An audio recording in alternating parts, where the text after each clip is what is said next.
Here we need to discuss vectors and electrical access. So firstly, what is a vector? Well, a vector is an electrical impulse that is created by the individual cardiomyocytes within the cells. So you have cells within the heart that make these small impulses that we call vectors, okay? And you may have heard that maybe you took a physics class and vectors are made up of both direction plus energy. Okay, so energy plus direction is what each vector is made up of. Okay, and you can think of each vector as an electrical impulse. So imagine that you have these impulses that are within the heart. Maybe it starts here at the sinus node, and you have them going in different directions, okay? Depolarizing all the cells throughout the myocardium, okay? Coming over to the left atrium, and eventually they make their way down through the AV node and then into the ventricle. Here's the left ventricle and this is the right ventricle. But as you can see, there's all these small depolarization waves, these impulses that are making their way down. Okay, and eventually these small vectors make up what's called a resultant vector. Okay, and we have labeled this here in blue the resultant vector. Okay, and as you can imagine, all these small green vectors result in this summative vector right here, which is the resultant vector. And as we learn about electrical axis, this is where the main ventricular axis is shifted, okay, both leftward, imagine this is left, this is right, and down. Okay, so it's going both leftward and downward in that direction. Okay, so what do we mean by these? Well, when you have a resultant vector, if you can imagine those small vectors going in the same direction, okay, as we have here. So you have this vector going from, let me just erase this, it's going from left to right, and so is the other vector that's next to it. So they're both, if you add them together, let's give this a magnitude. Okay, and this is what essentially this is. So this is direction, and this is actually supposed to be a magnitude, okay, of that. Okay, so you can call it, it could be energy actually as well, but it's the magnitude and direction. So if we give this a magnitude of, say, let's do 4, okay, and this one also appears similar size, we'll give it a 4. And they're going in the same direction, so what happens is you essentially add them up, and this resultant vector should be 8.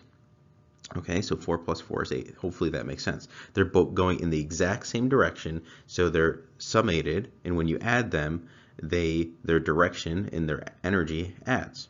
Okay? Now, when things are going in the opposite direction, you essentially negate them when you have these vectors. Okay, so you have similar vectors. They're both, let's say, representing ventricular depolarization. So this represents ventricular depolarization, so does this one. Okay, same with these ones. And you have, again, this one going from left to right.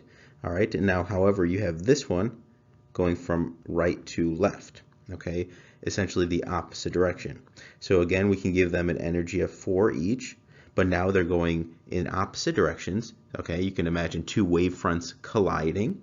So as they collide, they essentially subtract, and you're left with pretty much no resultant vector. They cancel each other out. Okay, now what if you have them going at angles or different directions? Okay, again, let's call these all ventricular depolarization waves or wave fronts.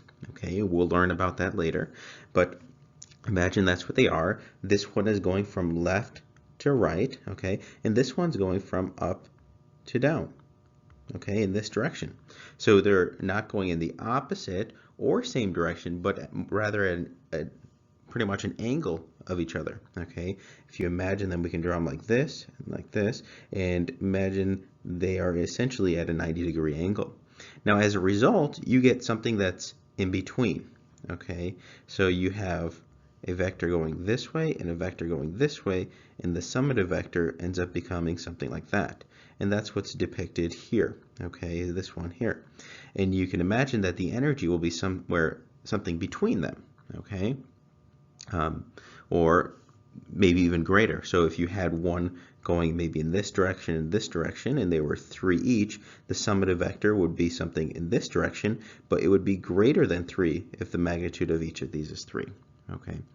So a little more than you need to know, but that's kind of the concept of this. And how this plays an important role is when we talk about electrical access. Essentially, when we talked about all these small impulses that eventually result to give you a summative vector that we call the resultant vector, or the mean electrical access, okay? And that's essentially what this electrical access is that it represents this resultant vector, okay? And we'll learn that each wave and segment of the cardiac cycle, okay, so as we learn the cardiac cycle, you'll learn that each one has a vector sum as it passes the electrode, and it's that vector that gives us the findings that we see on the EKG. Okay, so hopefully that makes sense. Well, that's the end of this lecture. We discussed vectors and electrical access. I hope you learned something.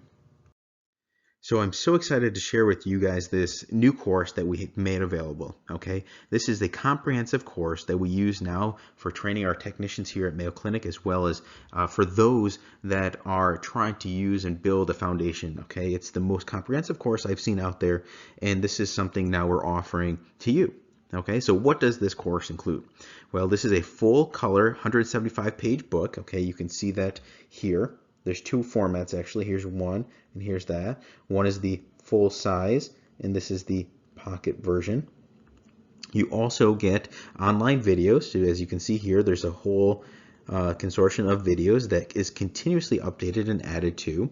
We have some lessons. So this is kind of what the lessons look like. Here's atrial fibrillation as an example. And what happens is within this book, so every page in the book, so imagine you open to page 57, and that's atrial fibrillation. Well, you have a corresponding video and lesson with that. Okay, and not only do you have that, then you have questions that corresponding to it.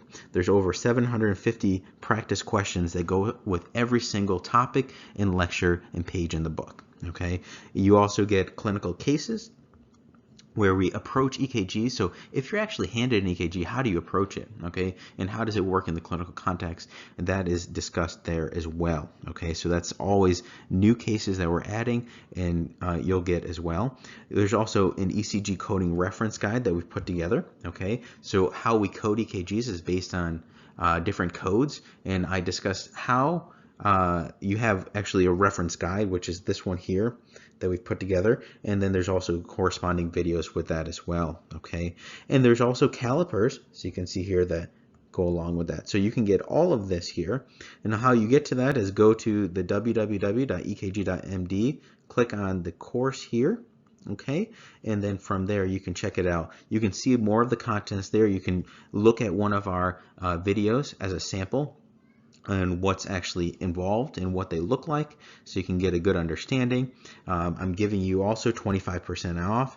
I'm not sure how long that will last, but you can use that to on checkout as well. Okay. Now, if you want more practice questions and you want to join our community, if you can find us on Facebook, just simply search the EKG guy. Okay.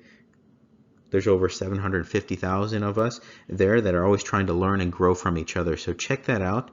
We'd love for you to be a part of the community and just grow together and learn with us as we do so. Okay. Well, that's all I have for today. I hope you have a wonderful day.